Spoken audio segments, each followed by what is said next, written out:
Stocks decline across the board with key indices trading with cuts of almost 2%.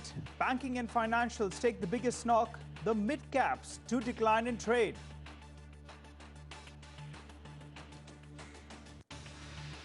And fears of a second wave of lockdown spooks investors and casts a shadow on the financial health of businesses. The 10-day lockdown in Pimpri, Chinchwad and a week's clampdown in Bengaluru raises concerns that more regions may follow.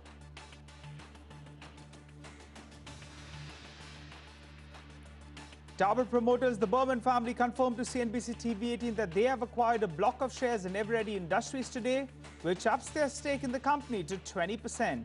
They clarify that the purchase is purely in their personal capacity. And LIC gets the ball rolling on its mega IPO. Today is the last day for advisors to submit their bids. CPI inflation comes in higher than expected. WPI shows a marginal uptick in food inflation.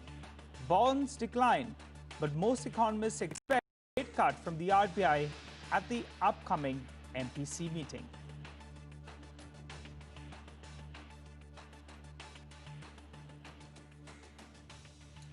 Hello and welcome to Business Lunch. I'm Nigel D'Souza, and as we speak, we've got a rather tricky session because the Nifty has pierced the 10,600 mark just a short while back. So we're down nearly around 200 points approximately. That's a problem pocket. And the issue today is the Nifty Bank.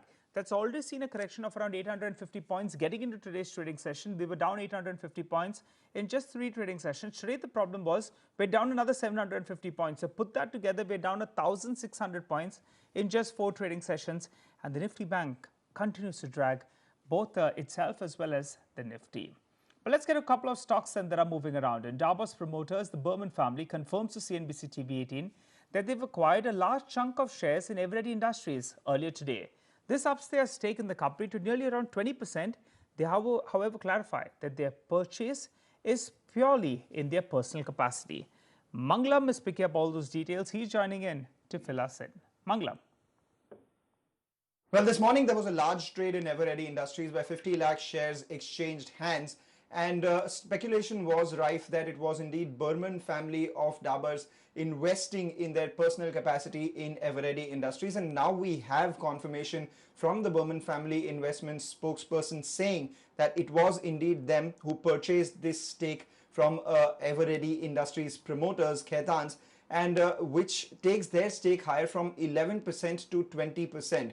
Earlier in the interviews, Amit Berman has been quoted as finding immense value in the brand of Eveready Industries, but the business had been suffering from a fair amount of debt issues. So which is why perhaps Berman family invested in this company in their personal capacity. I reiterate, it has nothing to do with the listed Dabur company, whereas it is just the promoters who've bought stake worth 50 lakh shares in Eveready Industries, and that takes their stake higher from 11% to 20%. In the past, the Khaitan family has indicated their their intention to look for buyers for Eveready Industries to help them from their group debt related problems, and looks like perhaps 20% strategic sale coming into the Berman family is a step in that direction. Okay, all right. Then thanks so much for that, Mangalam. So Eveready Industries, that's one of the stocks that's standing out from the broader markets. But let's move on then. The Indo-US commercial dialogue will be held today with Commerce Minister Piyush Goyal holding a meeting with US Secretary of Commerce Wilbur Ross. There will also be a meeting of the Indo-US CEOs Forum. Parikshit is with us to fill us in with some details. Parikshit?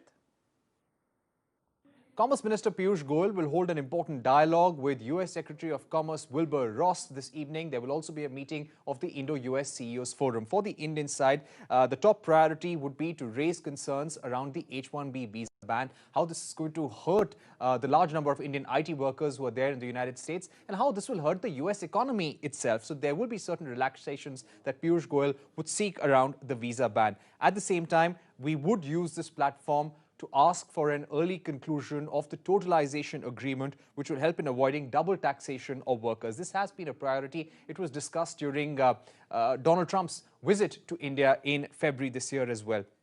India would also emphasize that there is no child labor involved in manufacturing of leather products so that we can ensure export of more leather products to the United States in future. On the US side, the US would be seeking relaxations in Indian safety rules for certain chemicals. US will emphasize on the Select USA campaign or Make in America campaign and onshoring of manufacturing in the United States as well. US is also likely to see greater market access for American products as well.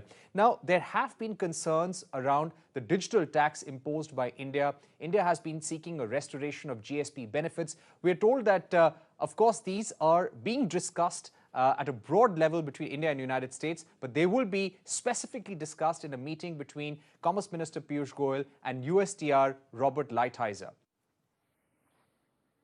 Moving on then, the financial sector needs to beef up capital reserves to absorb the shock from the current crisis. That's the word that's coming in from Uday Kotak, and adds that the recovery in disproportionately affected sectors and the job situation are extremely critical for the health of the banking sector. Uday Kotak and Cyril Shroff join us on our new show, The Thought League. Let's get a slice of that conversation where Nisha began by asking Uday on how he thinks the NBFC and banking sector will deal with the economic situation. Between the last few months, we are seeing a very significant push by many players in the financial sector to go out and raise equity capital, which is risk capital.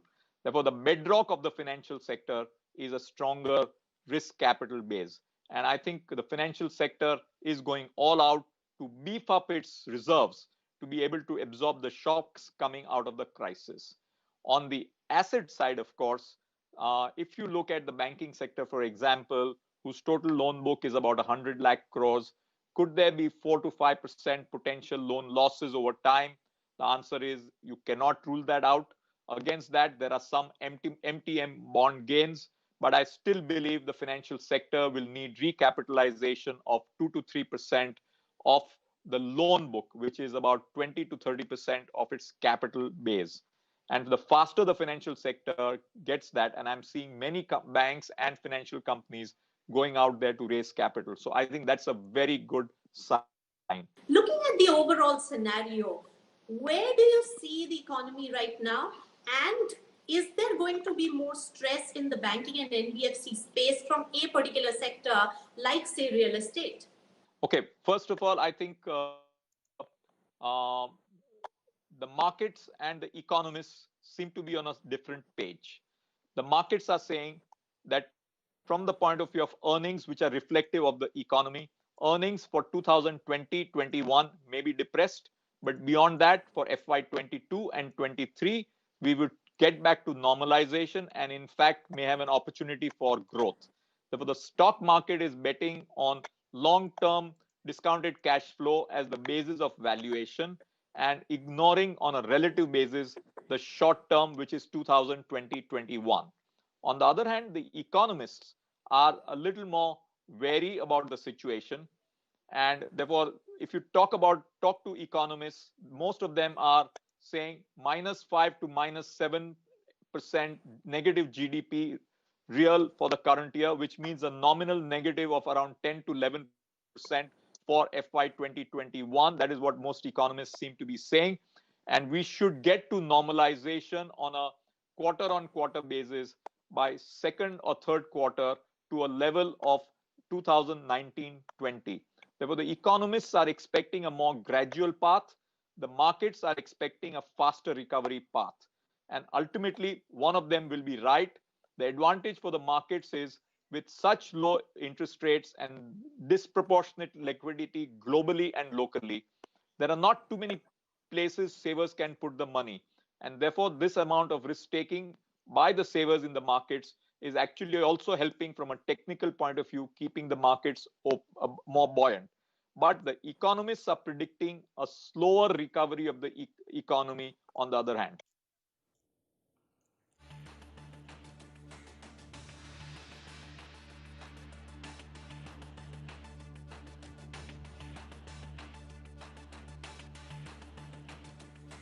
All right, then the market continues to struggle. We're down below the 10,600 mark. We're holding at around 10,580 or so.